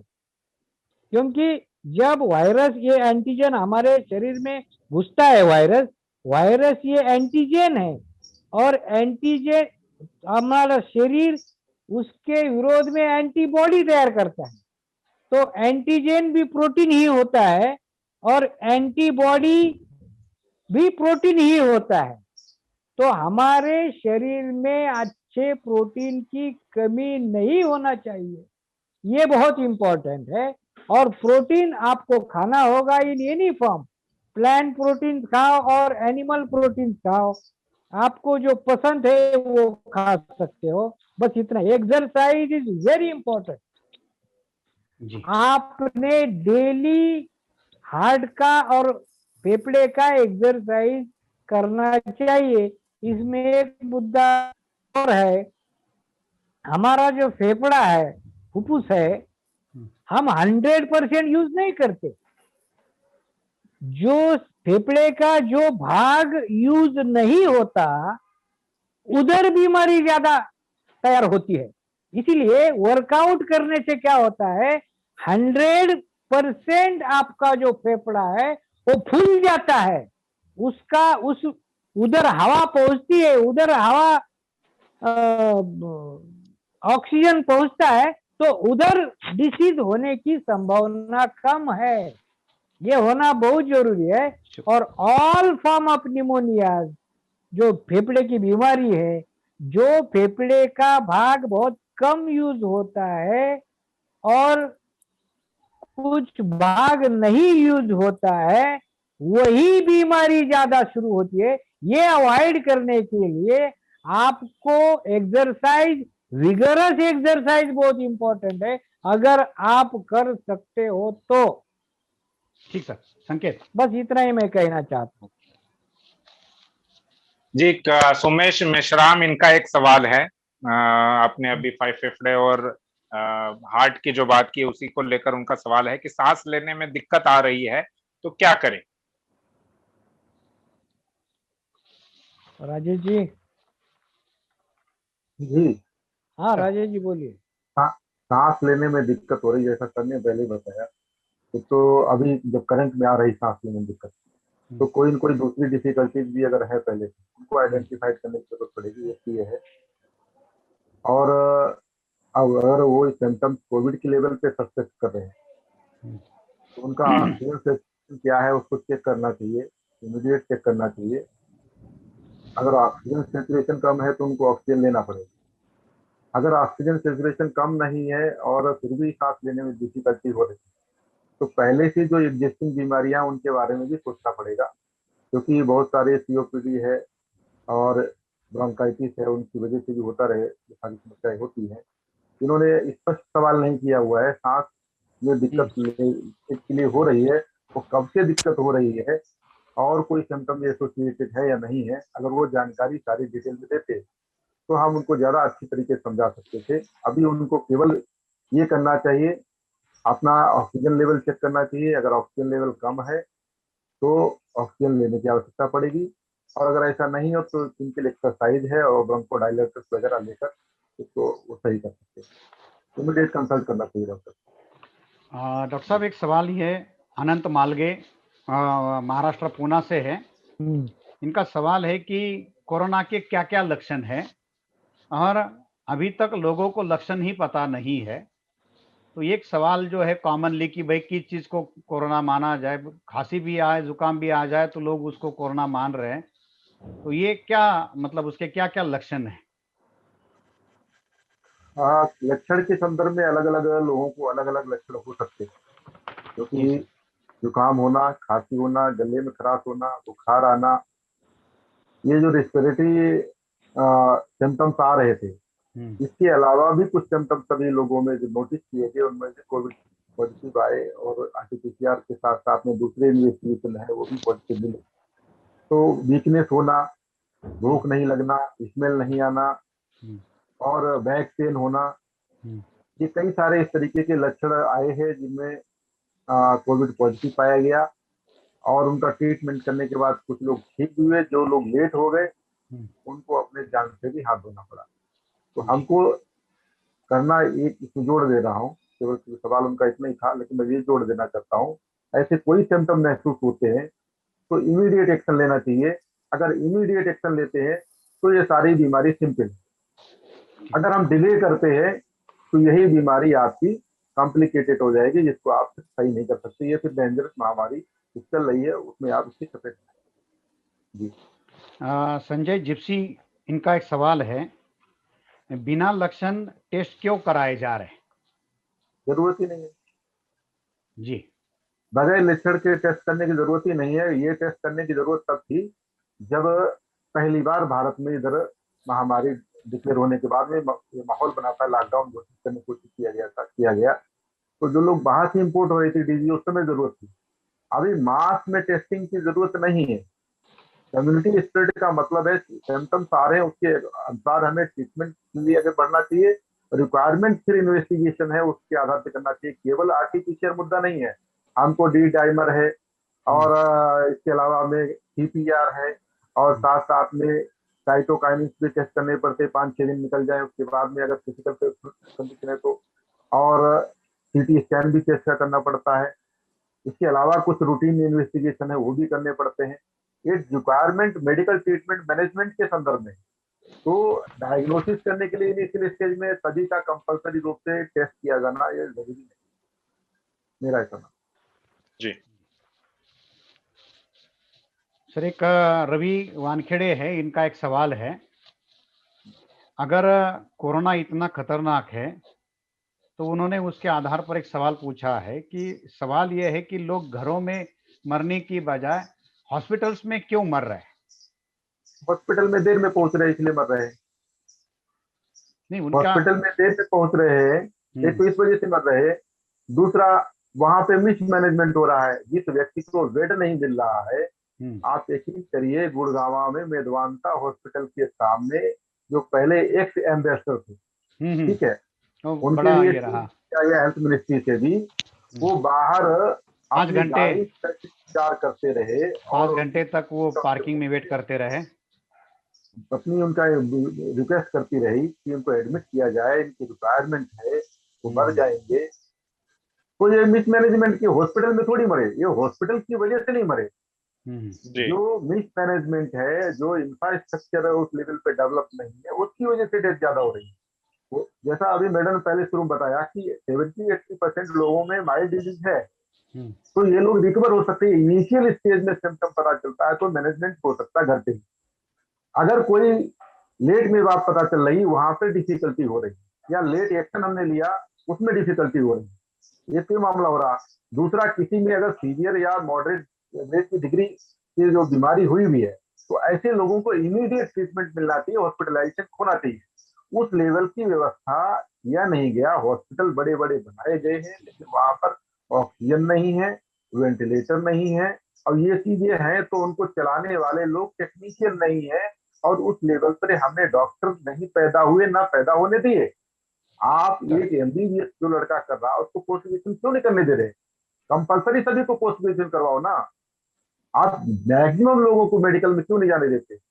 आप मेरे के नाम पे साइड कर दे रहे हो। तो ये चीजें डॉक्टर है। साहब, एक सवाल जो है कि जो हॉस्पिटल में जो डेथ हो रही है वही काउंट हो रही है, घरों में अगर किसी की डेथ होती है इंडिविजुअल लेवल पर, मान लो कि जो हॉस्पिटल में एडमिट नहीं है या हॉस्पिटल से बाहर है या घरों पर है, अब उसकी डेथ हो गई तो वो डेथ जो है वो काउंटिंग में नहीं आ रही। काउंटिंग इसलिए नहीं हो रही क्योंकि उसकी रिपोर्टिंग लोग नहीं कर रहे, एक कोई मामला हुआ। हाँ, दूसरा, लोग डर की वजह से अस्पताल में जो माहौल खड़ा किया गया, अस्पताल में जाने का मतलब मरना ही है, ये जी, माहौल एक पैदा कर दिया गया। अस्पताल मारने के लिए नहीं बनाए गए, अस्पताल लोगों की लाइफ सेविंग के लिए बनाए गए। वो अलग बात है, इंफ्रास्ट्रक्चर नहीं होने की वजह से, मिसमैनेजमेंट की वजह से डेथ हो रही है, ये सेकेंडरी बात है। लेकिन प्राइमरी लेवल पे माना जाना चाहिए कि हॉस्पिटल किसी को मारने के लिए नहीं बनाए गए। अब इस डर की वजह से व्यक्ति वहां पर जा नहीं रहा है और घर में ही डेथ हो जा रही है, इसके लिए हॉस्पिटल जिम्मेदार कैसे हो सकता है? नहीं, इसके लिए करना क्या चाहिए, अभी खासतौर से जो बहुजन समाज के लोग हैं उनसे अपील भी करना चाहेंगे। इसलिए हेल्प डेस्क जारी किया गया। अगर उनकी रिक्वायरमेंट लगती है तो अपने संबंधित डॉक्टर है या इंफ्रा के डॉक्टर हो सकते हैं या उनके अपने पर्सनल फैमिली डॉक्टर हो सकते हैं, उनसे सलाह लेना चाहिए।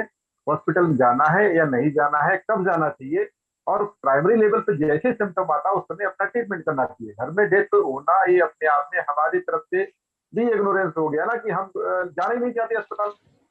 नहीं सर, मैं मतलब जो कॉमनली ये बात ये है कि जो गवर्नमेंट हॉस्पिटल्स या प्राइवेट हॉस्पिटल्स हो, उसमें जो कोरोना या और किसी कारण से भी अगर कोई डेथ होती है तो काउंटिंग में आता है, वो नंबर पकड़ा जाता है, मीडिया में भी उसकी बार बार चर्चा होती है, तो लोगों को आंकड़ा पता चलता है भाई इतनी ही कम डेथ हो रही है। मगर जो घरों में जिनकी डेथ हो रही है वो काउंटिंग में ना आने की वजह से, वो कोरोना की वजह से उसकी डेथ हुई है या और कोई बीमारी है, ये पता ना चलने के कारण वो आंकड़े काउंटिंग में नहीं आते। इस वजह से भी लोगों को ऐसा लगता होगा कि भाई हॉस्पिटल में जाने के बाद ही लोग मरते हैं, क्योंकि तो सही हाउस। बात तो सही बात तो मैं ये कहना चाहूंगा सर कि जितने भी डेथ हो रही है हम्म, उन सभी को कोविड के रूप में ही डिक्लेयर किया जाता है। यही यही अपने आप में गलत है। हम्म, और वो पॉलिसी के लेवल पे मुद्दा हो सकता है क्योंकि अ, अभी तक किसी का पोस्टमार्टम नहीं किया गया, डेथ का कॉज क्या रहा है, हम्म, सस्पिशियस आधार बनाया गया और उसको कोविड डिक्लेयर किया गया। तो इसमें बहुत सारी चीजें कमियां खामियां हैं। जी सर, और जी। जो घरों में जो डेथ हो रही है उनकी भी रिपोर्टिंग सही से होना चाहिए। हम्म, और जब गवर्नमेंट के पास में या हमारे पास कहना चाहिए, भारत में जब इस लेवल पे इंफ्रास्ट्रक्चर नहीं है, चारों तरफ लोग परेशान हैं, इस परेशानी की वजह से, डर की वजह से लोग घर में मरने के लिए तैयार हैं। उस बात को बताने के लिए भी तैयार नहीं, क्योंकि बहुत सारी जैसे डेथ होती है उसके बाद में उनके परिजन को सौंपी नहीं जाती डेड बॉडी। तो लोग इस डर भय की वजह से कि मर जाएगी तो बॉडी भी देखने को नहीं मिलेगी, ये भी एक डर लोगों में हो सकता है। तमाम तरीके की बातें हैं। जी, तो घर में जो डेथ है वो भी रिपोर्टिंग होना चाहिए ताकि इससे आंकड़ा आए, और जो मीडिया को इसमें बहुत बड़ा अहम रोल अदा करना चाहिए, जी सर। सही जानकारी जी लोगों को। संकेत। जी, एडवोकेट नरेंद्र अघारा करके है बीकानेर राजस्थान से, उन्होंने एक सवाल हमें भेजा है। सवाल इस प्रकार से है कि सर कोई पॉजिटिव यानी सर दर्द, नाक बंद सा लगे, हल्की खांसी, थकान और बदन दर्द है, ऐसा अगर है तो घरेलू आयुर्वेदिक उपचार बताएं। डॉक्टर विद्या नागावकर मैडम जी से मैं जानना चाहूंगा कि आयुर्वेदिक उपचार क्या है इसके बारे में। जी हाँ, जी। बिल्कुल। अगर ये बुखार कम तौर पे है, ज्यादा नहीं है, परसिस्टेंट नहीं है, आप उसको नाप के देख रहे हैं वो 100 से ज्यादा नहीं है, तो आप इसको घर पर ट्रीट करते हैं। सिंपल सी जो दवाई जो एलोपैथिक है फिर भी वो ज्यादा कारगर रहती है, जैसे कि पैरासीटामोल है, तो आप उसको दे सकते हो, दिन में 2 बार 3 बार दे सकते हो उसको। उसके साथ ही अगर कुछ बुखार है या फिर गले में खराश है, तो उसके लिए आप सिंपल, बिल्कुल सिंपल ही जो हमारे घर में अवेलेबल जो पूरा खजाना रहता है आयुर्वेदिक का, हमारा किचन, तो वहां से आप हल्दी उठा के हल्दी और नमक का जो मिश्रण है और पानी, इससे आप गार्गल्स कर सकते हैं, थोड़ा उसको गर्म करके उसका गार्गल्स कर सकता है। इसके साथ आप हर रोज सुबह में अगर दूध और हल्दी साथ में पी रहे हो, 1 कप दूध में आधा चम्मच हल्दी मिला के हर रोज घर का हर परिवार का हर एक इंसान अगर ये पी रहा है, तो उसके लिए ये बहुत ही अच्छा कारगर साबित होता है। उसके साथ ही कई दवाइयां हैं, जैसे सुदर्शन काढ़ा हो, परिपाठादि काढ़ा हो, ज्वरग्न वटी हो, आरोग्यवर्धिनी वटी हो, सीतोपलादि चूर्ण है, तो ऐसी कुछ चीजें हैं जो आप बिल्कुल अपने घर पर रख सकते हैं। जब कभी आपको ऐसा लग रहा है बदन दर्द है, बुखार है, तो आप इसको यूज कर सकते हैं। इसके साथ बिल्कुल घरेलू तौर पे आप काली मिर्च, दालचीनी, सौंठ, हमारे दरवाजे पे जो तुलसी रहती है उसके पत्ते, इन सबको मिलाकर उसका काढ़ा भी बनाकर ले सकते हैं सुबह शाम में खाने के बाद में। उसके साथ ही बहुत इंपॉर्टेंट बात, आपके बाउल जो है वो हमेशा क्लीन रहने चाहिए। इसके लिए पेट हमेशा साफ रहना चाहिए, तो उसके लिए आप थोड़ी मात्रा में, जैसे कि 1 टीस्पून या 2 टीस्पून, स्मॉल टीस्पून, उसके एरेंटल जिसको हम बोलते हैं, कैस्टर ऑयल, तो उसको भी ले सकते हैं। उसकी वजह से आपके बॉल्स क्लियर रहेंगे, तो टॉक्सिन्स नहीं रहेंगे, आपकी इम्यूनिटी भी बढ़ेगी और आपको अच्छा भी महसूस होगा। तो ऐसी कई सारी चीजें हैं। और थोड़ा सा बुखार है तो आप स्पंजिंग करना, ये भी बहुत कारगर रहता है। वेल वेंटिलेटेड एरिया में रहना, खाना हल्के अच्छे से खाना, ऐसी चीजें आप घर के प्राइमरी चीजों को आप रोक सकते हैं बिल्कुल भी। काले सर। करना चाहूंगा सर। हाँ सर, हाँ जी। तो ये मेरे अपने खुद का भी अनुभव रहा है इसमें। जी सर। अगर सिंपल खांसी जुकाम बुखार हल्का महसूस कर रहे हैं, जैसा मैडम इतनी सारी चीजें बताई, इसमें से इनका मैंने सीतोपलादी पाउडर को मैंने खुद के ऊपर यूज किया हुआ है, शहद में मिला कर ले और 3 बार ले, जो आपका जो है जुकाम खांसी बुखार भी ठीक करेगा, पेट भी सही करेगा। दूसरा इससे और गार्गल करें, और शहद में जो है आपका जो अदरक होता है उसको घिसे, और घिसने के बाद में उसका जूस निकल आता है, उसको मिक्स करके भी ले सकते हैं शहद में, वो भी आपका सही करता है। ये घरेलू उपचार है। बाकी एलोपैथी में आपको टर्मरिक, पैरासीटामोल, वो सारी चीजें हैं।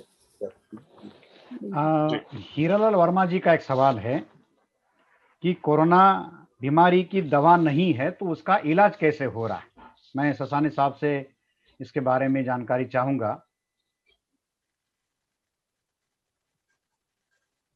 हेलो। हाँ सर, हीरालाल जी का सवाल है कि कोरोना की बीमारी की दवा नहीं है तो उसका इलाज कैसे किया जा रहा है। ये जो सवाल है, कोरोना बीमारी की दवा नहीं है, ये बिल्कुल सही है। वैसे ही वायरस की दवा अब तक नहीं है। और आपने सरकार की ऐड भी देखी होगी, सबने सुनी होगी, जब हम फोन करते हैं तो जब तक कोई दवाई नहीं तब तक कोई ढिलाई नहीं। जी सर, ये चलता जी सर, ये तो अभी कान में पक्का याद हो गया है। अगर ये आवाज सुनाई नहीं दी तो लगता है नहीं कि कॉल ज्वाइन हो गया है। और दूसरी बात, अभी वो चेंज हो गया है जरा। अभी वो ऐड चेंज हो गया। अभी वैक्सीन का याद आता है। वैक्सीन ले लो, और भारत का ही वैक्सीन बहुत ही अच्छा है और बहुत ही इफिशियंट है, कारगर है। इसका ऐड हो रहा है, नए साल से शुरू है वो। तो ये ऐड का मामला है। जी सर। तो कोरोना की बीमारी दवा नहीं है, ये बिल्कुल सही है। जी सर, जी। ये सेल्फ लिमिटिंग डिसीज है। आपको इसको अरेस्ट करना है तो आपकी खुद की इम्यूनिटी बहुत इम्पोर्टेंट है। हम बाद में उस सवाल के ऊपर आएंगे, लेकिन ये इतना ही है। तो इलाज करना क्यों इम्पोर्टेंट है, क्योंकि अगर आपको ज्यादा हो गया, ज्यादा होने के बाद सेकेंडरी इन्फेक्शन होता है बैक्टीरिया, तो लंग्स अफेक्ट होता है, ऑक्सीजन कम होता है, हार्ट प्रॉब्लम आ सकता है, बीपी प्रॉब्लम आ सकता है, तो इसके लिए सैमल्टेनियसली उपचार होना बहुत जरूरी है। तो ये इलाज इम्पोर्टेंट है, नहीं, तो इस तरह से होना चाहिए। ट्रीटमेंट क्या किया जा रहा है? सिम्प्टोमेटिक ट्रीटमेंट किया जाता है, ऐसे क्योंकि सिम्प्टोमेटिक होता है, बराबर। जब इलाज नहीं है हाँ, लेकिन सिम्टम्स आ रहे हैं, उन सिम्टम को सबसाइड करना पड़ेगा। तो सर, आज मालूम है कि कोरोना है, लेकिन उस कोरोना का इलाज हमारे पास नहीं है, उसकी वजह से जो जी। सिम्टम्स आ रहे हैं जी सर उन जी। सिम्टम्स का इलाज किया जाता है। और जैसे जैसे वो सिम्टम्स हम सबसाइड करते हैं, और सर ने जैसे कहा कि सेल्फ लिमिटिंग है, वो अपने जी आप सर। ऑटोमेटिक वायरस जो है उसके अगेंस्ट में इम्यूनिटी डेवलप हो जाती है और वो हमला खत्म हो जाता है। मतलब जब जी तक इम्यूनिटी नहीं डेवलप हो रही तब तक सिम्टम्स को हमें बचाना होगा, उनको जी खत्म सर। करना होगा। जी जी sir. Sir, engineer Ranjit Kumar Ambedkar है, इनका सवाल है कि इम्यूनिटी पावर को किस चीज के खाने से बढ़ती है? मैं नागरकौर मैडम से भी और ससानी साहब से भी पूछना चाहूंगा कि आयुर्वेदा में ऐसी कोई अलग से बात है कि जिससे इम्यूनिटी बढ़ाने के लिए, और वो भी हाउस होल्ड चीजें हो ताकि लोगों को आसानी से उसका एक्सेस मिले, ऐसी कौन सी चीजें जो हमारे डेली खाने में होती है मगर हम उनको एज अ इम्यून सोर्स के तौर पर नहीं देखते, तो वो कौन सी चीजें हैं? बिल्कुल बिल्कुल। इम्यून सोर्स के बारे में बताया जाए तो बहुत ज्यादा इम्पोर्टेंट जो चीजें हैं वो हमारे फ्रिज में हमेशा होती है, हर रोज के खाने में होती है, जैसे कि ग्रीन वेजिटेबल्स जो है, तो उसमें जो इम्पोर्टेंट मिनरल्स जो रहते हैं, जो इम्यूनिटी तैयार करने में, इम्यूनोजेनिसिटी में जो इम्पोर्टेंट रोल अदा करते हैं, वो मिनरल्स वहां से मिलते हैं। फ्रूट्स जो रहते हैं, जैसे कि कलरफुल फ्रूट्स है, पपाया है, संतरी है, मौसम्बी है, गवा है, पेरू जिसे हम कहते हैं, ग्रेप्स है, तो ये सारे जो है फ्रूट्स, जो सिट्रस फ्रूट्स है, तो उसमें उससे हमारे जो विटामिन सी या फिर बाकी विटामिन, जैसे पपाया से मिला हुआ विटामिन ए है, बाकी चीजों से मिला हुआ विटामिन B12, B6, B3, ये सारे विटामिन जो इम्पोर्टेंट हैं सेल की इम्यूनिटी तैयार करने के लिए, तो ये सारी चीजें हमारे पास हर वक्त रहती है। और कई ऐसी चीजें हैं जैसे कि आंवला, जो बड़ा वाला आंवला रहता है जिसमें 5 स्वाद रहते हैं, तो वो आंवला अगर आपके पास हो तो बिल्कुल आपके पास बहुत बड़ा खजाना है। और पर्टिकुलरली वो जो आंवला है वो आपके रेस्पिरेटरी सिस्टम पे बहुत अच्छा साबित हो चुका है, कारगर हो चुका है। फॉरेन में भी उसके ऊपर बहुत सारे रिसर्च हो चुके हैं। तो हल्दी जो हमारे घर में होती है वो और ये आंवला, इसका अगर आप कॉम्बिनेशन भी यूज करते हैं तो उसके बहुत सारे फायदे सामने आ चुके हैं। तो हल्दी हर रोज खाने में हम खाते हैं, लेकिन उसका जो डोज रहता है वो मेडिसिन के तौर पर, मेडिसिन के तौर पर उसका डोज ज्यादा रहता है। तो इसीलिए अगर आप सुबह में दूध और हल्दी साथ में ले रहे हो, जिसमें 1 कप दूध, गर्म दूध में आप आधा चम्मच हल्दी डाल के पी रहे हो, तो वो उसकी मेडिसिनल डोज है। तो अगर मेडिसिनल डोज की तरह उसको यूज कर रहे हैं तो उसके ज्यादा फायदे आपको मिलेंगे। आंवला जो है वो हर एक हम घर में खा सकते हैं, उसको वैसे ही खा सकते हैं, उसकी जो सुखाकर उसका जो टेस्टी उसको बनाया जाता है वो खा सकते हैं, उसकी कैंडीज बनाई जाती है, तो वो दिन भर भी खा रहे हैं तो उसके कोई साइड इफेक्ट्स नहीं है, क्योंकि उसमें बहुत सारे बाकी न्यूट्रिएंट्स भी है। और बाकी जो घर में हमारे किशमिश होते हैं, जिसे जैसे कि काले क्या कहते हैं उसकी, तो काले किशमिश जो मनु के, काले मनु के, पर्टिकुलरली काले मनु के, तो वो जो रहते हैं वो बहुत ज्यादा कारगर रहते हैं आपके बॉवेल को अच्छा रखने के लिए। तो जितना आपका बॉवेल अच्छा रहेगा उतना आपका इम्यूनिटी भी बढ़ा हुआ रहेगा, वहाँ पे टॉक्सिन्स नहीं होंगे, तो वो आपकी इम्यूनिटी पर ज्यादा बर्डन नहीं क्रिएट करेंगे। तो ये काले जो मनुके होते हैं, जो किशमिश काले होते हैं, इसको आप रात में 10-15 मिनट भिगो के रखिए, 10-15 मनुके, और खा जाइए रात जी। आपका मोशन ठीक हो जाएगा। तो इससे आप बहुत अच्छा उपयोग होगा। तो ऐसी बहुत सारी चीजें। ससानी साहब।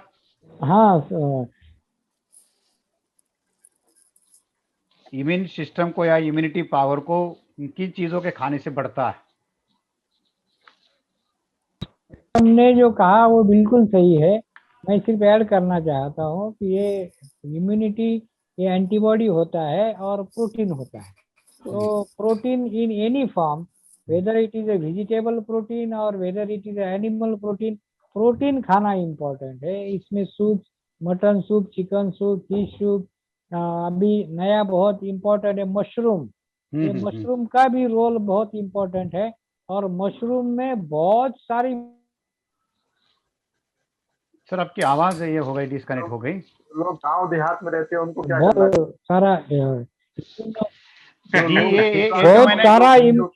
चाहिए? मैं गांव मैं बहुत इसलिए इसलिए एक बहुत सवाल सारा इम्यून हाँ मैंने इसलिए बहुत कहा सारा ना कि इम्यूनो स्टिमुलेंट है। घरों हाँ, में जो तो अवेलेबल तो चीजें हैं और उसमें एक से प्रोटीन चीज की चीजें कौन सी है, क्योंकि जैसे मैडम ने कहा कि हल्दी तो हम लोग रोज चिकन खाते हैं। मटन तो नहीं तो दूध अभी और जो सीरियल्स है वो ज्यादा इम्पोर्टेंट मायने सीरियल रखते हैं हाँ प्रोटीन मतलब है के कि बारे में। घरों और में जो दालें हैं दूसरा हाँ हाँ हाँ और खेत खलिहानों में हमारे जो सब्जियां होती है, हाँ हाँ हमारे हाँ बगीचे होते हैं, उनमें अमरूद होगा, हम्म हाँ उसमें हम कुछ लोग फल भी लगाए हुए होते हैं, ककड़ी जी होती जी हाँ है, जी टमाटर होते हैं। ऐसे जो खेतों में जो फल और सब्जियां जो हमारे हो रही है उनका ज्यादा से ज्यादा सेवन करना चाहिए, मेरा ऐसा हाँ मानना है। और घर में जो अर्बन एरिया के बराबर लेवल पे कहीं वहां पर हमारे पास ड्राई फ्रूट हो सकते हैं, गांव देहात में ना फ्रिज होगा और ना ही ड्राई फ्रूट होगा, जी उनको जो जी अवेलेबल चीजें बिल्कुल हैं उन सारी चीजों का जी इस्तेमाल करना चाहिए जी और मैक्सिमम इस्तेमाल करना है जो प्रोटीनियस चीजें हैं। इजीली और अवेलेबल है। हाँ आपका सर जो हाँ अपना नींबू होता है ना, नींबू हाँ नींबू नींबू नींबू पानी लेना सबसे चाहिए, ज्यादा बिल्कुल इम्पोर्टेंट है। जी सर बिल्कुल, ये बहुत बहुत इंपॉर्टेंट है। इम्पोर्टेंट नींबू पानी सुबह खाली पेट अगर आप पूरा नींबू हाँ पूरा पूरन नींबू एक ग्लास वाटर में अगर पिए गुनगुने पानी तो में और उसके साथ शहद ऐड कर दे तो और ज्यादा अच्छा हो जाता है। अच्छी बात मैडम जानती है उसको। Easy and available everywhere. Sir sir sir बहुत सर सर भाई एक सवाल और ही है। हाँ हाँ नथुलाल सालवी, इनका एक सवाल था कि कोरोना लगभग समाप्ति की ओर था तो फिर ये सेकंड वेव कैसे आई, ये एक सवाल है। इसके बाद में हम लोग इसको कंक्लूड करेंगे क्योंकि अभी 1 घंटे से ज्यादा समय हो गया है। तो एक आखिरी सवाल जो है ये हम लोग लेते हैं कि कोरोना लगभग समाप्ति की ओर था, फिर ये वापस फैला कैसे, सेकंड वेव कैसे बनी। मैं डॉक्टर राजेश और ससानी साहब से भी इसके बारे में बात करना चाहूंगा। मेरा तो ये कहना है कि जो गवर्नमेंट की पॉलिसी है वहाँ पॉलिसी पे फेलोर कहा जा सकता है हम्म कि सेकेंड वेव नहीं आएगी। ऐसा नहीं है, पहले से WHO ने भी डिक्लेयर किया हुआ था। हम्म तो जो हमारा जो चरित्र था उस चरित्र को देश के लोगों ने भी अपनाया, उनको समझ में आया कि लोग जो है जब नेताओं को कोविड नहीं हो रहा है तो हमको क्यों होगा, जी सर जब धर्म कर्म कांड करने में नहीं होता है तो फिर हमको क्यों होगा। हम्म तो ये हमने मान लिया और इसीलिए सभी लापरवाह हुए, जी सर नेता भी लापरवाह हुए और हम भी लापरवाह हुए। लेकिन जो पॉलिटिशियंस लोग हैं या जो लोग अर्बन एरिया में लोग जो रह रहे हैं या ज्यादा पैसा संपन्न लोग हैं उनकी डाइट अच्छी रहती है और इसके लिए इम्यूनिटी ज्यादा अच्छी होने की वजह से जल्दी उनको संक्रमण नहीं हुआ। और जो लोग खाली नकल करने के जिन लोगों ने काम किया उनके अंदर जल्दी संक्रमण हुआ। तो ये वजह हो सकती है। दूसरी वजह ये हो सकती है कि वायरस म्यूटेट कर रहा है, ये पहले से जानकारी में सही थी, इसके ऊपर संज्ञान लिया जाना चाहिए था। वायरस म्यूटेशन होना ये तो होते रहता है, तो ये वेव आ सकती है, इसके ऊपर संज्ञान लिया जाना चाहिए था। कहीं न कहीं पे सिस्टम के लेवल पे जो मैनेजमेंट के लेवल पे डिफिकल्टी है। आगे डिटेल में सर इसके बारे में बता सकते हैं जी सर डॉक्टर सताने सर। हाँ सर, ये जो मेन रीजन है इसमें जो मेन रीजन है ये पॉलिसी पैरालाइज है, हेल्थ सिस्टम का पैरालाइज होना ये सबसे बड़ा रीजन है। जी सर मैं ऐसा मानता हूँ। इसमें पॉलिसी पैरालिसिस कैसा होता है, इसके भी 2-3 कारण है। तो failure to act against the pandemic और ये महामारी को फेल्यूर टू एक्ट एक रीजन है for policy paralysis. Refusal to act, ये तीनों गवर्नमेंट के फेल्यूर है। जी sir failure to act, refusal to act और too late act. Sir sir too late act, failure to act, refusal to act और too late act, ये 3 बहुत महत्वपूर्ण कारण है। और इसको केवल हमारा जो सिस्टम है, हमारा जो गवर्नमेंट है, केवल यही कारण है, इसका और कुछ भी कारण नहीं मुझे लगता। जी सर बस इतना ही मैं कहना चाहता हूँ। सर और एक एक थोड़ा सा सवाल जो है, अभी ये तो काफी सारे सवाल हैं। हाँ एक सवाल ये है कि लोगों के अंदर जो डर है या इस बीमारी का एक मनोवैज्ञानिक असर भी लोगों के ऊपर हुआ है, डिप्रेशन की समस्या लोगों के अंदर है, या हो सकता है लॉकडाउन की वजह से जब वो घरों में बैठे हैं तो उसकी वजह से भी उनके अंदर समस्या पैदा हुई है। पेंडेमिक ने लोगों को जॉबलेस किया, इकोनॉमिकल उनको एक्सप्लॉइट हुआ है, तो उस वजह से भी एक बड़ा साइकोलॉजिकल इफेक्ट लोगों के अंदर भी हुआ है।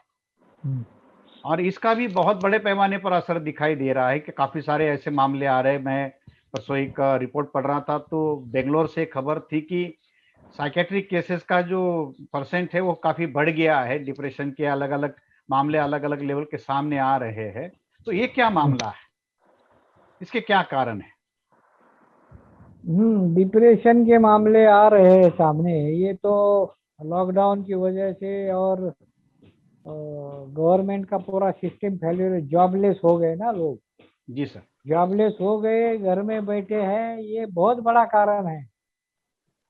और दूसरा जो कारण है, कोरोना के जो ड्रग्स है, जी सर, एंटीवायरल जो ड्रग्स एग्रेसिवली जो यूज करते हैं, हाँ सर, हाँ, बहुत ज्यादा पैमाने पर और एग्रेसिवली जो यूज करते हैं, कम से कम ऑल ड्रग्स का साइड इफेक्ट ये साइकोसिस में डेवलप होता है। ऑल ड्रग्स कैन, इसमें स्टेरॉइड ज्यादा यूज होता है तो स्टेरॉइड साइकोसिस होता है। तो इसमें एंटीवायरल जो ड्रग यूज होते हैं इससे भी साइकोसिस होता है। लेकिन साइकोसिस में भी फर्क होता है। ये तो लार्ज स्केल पर सर सामने आ रहा है ना सर। हाँ, नहीं, ये नॉन फैक्ट है सर। ये साइकोसिस डेवलप अभी लॉकडाउन में होता है, ये अभी सामने आया।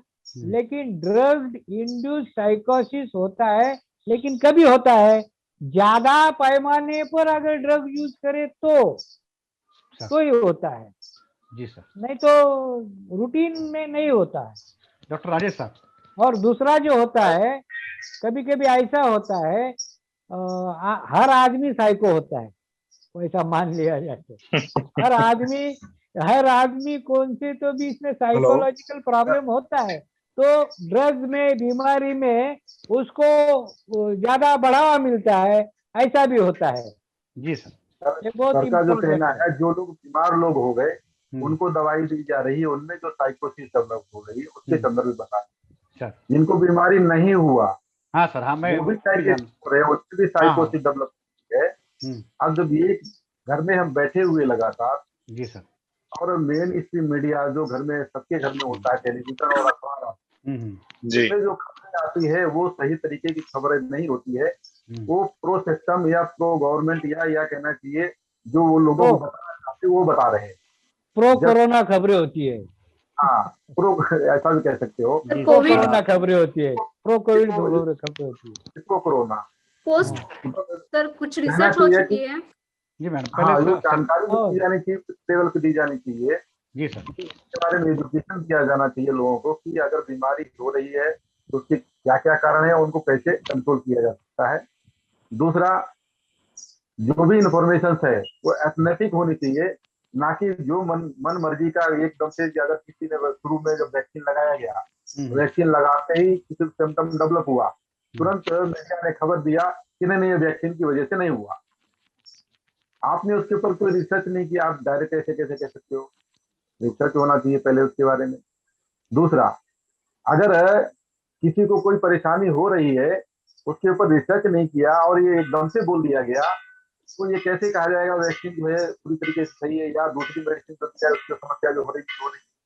तो सही जानकारी दिया जाना चाहिए, वैक्सीन का भी कंटेंट बताया जाना चाहिए। ऐसे ये जब जानकारी हम दे रहे हैं, कोई दवाई नहीं है, तो जो लोगों को मन में सवाल खड़ा हो रहा है कि दवाई नहीं तो इलाज कैसे हो रहा है, तो बताया जाना चाहिए कि सारी सेल्फ लिमिटिंग है। सभी वायरस डिजीज होती है, वो उनके अगेंस्ट इम्यूनिटी डेवलप होती है और अपने आप को खत्म होती है। लेकिन उसकी वजह से जो सिम्टम्स डेवलप हो रहे हैं, उन सिम्टम्स को रोका जाना जरूरी है, उनके लिए ट्रीटमेंट दिया जाता है। और दूसरा, उस वायरस की वजह से जो सिम्टम डेवलप हुए, सेकेंडरी इंफेक्शन ना हो जाए, उसको कंट्रोल करने के लिए दवाई दी जा रही है। तो ये जो सही जानकारी नहीं जा रही, लोग दूसरे का सोचते, अरे इतना मर गया, ये मर गए, अब हमारे जानने वाला कोई मर गया, तो लोगों को लगता अब हमारी भी बारी है। जैसे लगता है कि जो बार आदमी नहीं है, उसको लगता है जैसे हमारी बहुत प्रिय मित्र, उनका काफी वो रिसर्चर रहे हैं और इतिहास का भी काफी सारा लिखते रहे। उनकी डेथ हुई, वो चुनाव में गए थे, चुनाव में जाने के बाद में उनको आना चाहिए था, जो सिम्टम डेवलप हुए थे इमीडिएट एक्शन लेना चाहिए था, उन्होंने इग्नोर किया और 3-4 दिन तक इग्नोर करने के बाद में सडन एक दिन पहले वो एडमिट हुए शाम को और सुबह एक्सपायर हो गए। तो जो 3-4-5 दिन का जो इग्नोरेंस उनका था, उसकी वजह से समस्या पैदा हुई। अब उस बात को देख के दूसरे कार्यकर्ता, दूसरे समाज के लोग, दूसरे बहुजन समाज के लोग लगते हैं ये तो सभी कार्यकर्ताओं को एकदम से मारा जा रहा है, सभी मर रहे। ये पूरी तरीके से सही बात नहीं है। साइकोसिस हमारे अंदर नहीं डेवलप करना चाहिए, हमको सावधानी बरतनी चाहिए। जो गाइडलाइंस है ट्रीटमेंट के लिए, मैनेजमेंट के लिए, उनको फॉलो करना चाहिए और फॉलो करने के बाद में साइकोटिक होने के बजाय हमको मुद्दों को फॉलो करना चाहिए, हमको हमारे महापुरुषों के विचारों को फॉलो करना चाहिए और जो भी साइंटिफिक चीजें हैं उन बातों को मानना चाहिए। ऐसा अगर करते हैं तो ये साइकोसिस वगैरह सब ऑटोमेटिक खत्म हो जाएगा। डॉक्टर साहब, मैं ये पूछना चाहता हूँ, जैसे आपने कहा, तो अपना मनोबल बढ़ाने के लिए क्या जरूरी है? अगर लोगों के अंदर ये सारी चीजें है तो उस मनोबल को बढ़ाने के लिए लोगों के अंदर इस उत्साह को या जो मनोबल है उसको बढ़ाने के लिए क्या किया जा सकता है? मनोबल बढ़ाने के लिए सिंपल एक तरीका है, सर अप्रोच रखना होगा और ये मान के चलना चाहिए दुनिया में अगर कोई समस्या है तो उसका समाधान है और कुछ न कुछ समाधान जरूर निकलता है। वेट एंड वॉच में रहना चाहिए। समस्या का समाधान निकालने वाले लोग ही बुद्धिजीवी कहलाते हैं। समाधान करने के लिए जो एजुकेटेड लोग हैं उनको पहल करने की जरूरत है, अपने समाज का जो लोग हैं उनको जानकारी सही देने की जरूरत है, ना कि हमें भ्रम में पड़ने की जरूरत है। कोई भी ऐसी जरूरत नहीं है कि हमको डरने की जरूरत है, कि डरने की जरूरत नहीं है। इस समय हमको बड़े पैमाने पर सोच विचार समझ कर आगे बढ़ने की जरूरत है। इस दुनिया में जो लोग पैदा हुए हैं उनकी मृत्यु होनी है और वो मृत्यु का रूप कहना चाहिए, स्वरूप बदलता है। हम ऑर्गेनिक फार्म में है, जितना भी चीजें है इनऑर्गेनिक चीजें, उन इनऑर्गेनिक के लेवल पे हम ऑर्गेनिक फार्म में, जैसे डेथ होगी सारी अपनी अपनी चीजें ग्रीन हो जाती, तो ये कभी खत्म नहीं होता। इसी को अमृत कहा जाता है कि दुनिया में हम लोग अमर, मतलब हमारे जो अंदर जो भी सब्सटेंस है, चाहे कैल्शियम है, मिनरल्स है, जितने भी इनऑर्गेनिक सब्सटेंस है वो सारे मौजूद है, वो सारे के सारे अपनी अपनी एरिया में चले जाते हैं। यानी सब्सटेंस कभी नष्ट नहीं होता है। तो हमारे अंदर इतनी एनर्जी होनी चाहिए, डेवलप होनी चाहिए कि कोई साइकोसिस का मुद्दा नहीं होना चाहिए, पॉजिटिव अप्रोच रखनी चाहिए। अगर ये कोविड आया हुआ है तो ये भी खत्म होगा। इससे पहले भी बहुत बड़ी भयंकर समस्याएं आई हैं, उनका भी समाधान निकला है, उसका भी समाधान निकलेगा और पहले से जिसकी जो सोशल समस्या है उसका भी समाधान आने वाले समय में हम लोग जरूर करने में सक्षम होंगे। ऐसी अप्रोच रखेंगे और हमारे महापुरुषों की किताबों को पढ़े और अच्छी किताबें लिटरेचर पढ़े, नहीं तो टेलीविजन पे तो बहुत सारे पता नहीं क्या मनगढ़ंत चीजें दिखाई जा रही हैं। बहुत सारी ऐसी चीजें दिखाई जाती है जिनका कोई लेना देना नहीं, लोग अवैज्ञानिक चीजों को फॉलो करना शुरू करते हैं। तो वैज्ञानिक तरीका अपनाना चाहिए, ये घरेलू नुस्खा हो सकता है कि हम पॉजिटिव अप्रोच बनाएं। जी सर, संकेत। जी, तो अभी लगभग सभी सवालों के तो नहीं, लेकिन बहुत हद तक, क्योंकि समय भी बहुत ज्यादा हो गया है, बहुत हद तक हमने उन जितने भी सवाल हमारे पास आए थे उन सवालों का जवाब देने का प्रयास डॉक्टरों ने किया है। और ये एक जो सिलसिला है, ये जो डॉक्टरों का समाज के साथ डायरेक्ट इंटरेक्शन जो है वो हम कंटिन्यू करने का प्रयास करेंगे। इस वीडियो में आप और भी सवाल पूछ सकते हैं जो सवाल इस चर्चा में, अभी की चर्चा में कवर नहीं हुए हैं। सिर्फ ये ध्यान रखिए कि सवालों का रिपीटेशन ना हो। जिन सवालों पर अभी हमने चर्चा की है, जिन सवालों के जवाब अभी डॉक्टरों ने दिए हैं, वो सवाल रिपीट ना हो, अलग सवाल हो सकते हैं। तो उन सवालों को आप जरूर पूछिए और अगले सेशन में हम उन सवालों के जवाब देने का प्रयास करेंगे। अभी के लिए बस यही रुकते हैं। इन सभी मान्यवरों का, डॉक्टरों का मैं आभार व्यक्त करता हूं, क्योंकि उन्होंने 1 घंटे से ज्यादा समय हमें दिया है, यानी समाज को दिया है। वो आगे भी हमें ऐसे ही समय देते रहेंगे, ये उम्मीद भी उनसे करते हैं और उनका आभार व्यक्त करते हैं और यहीं पर रुकते हैं। शुक्रिया।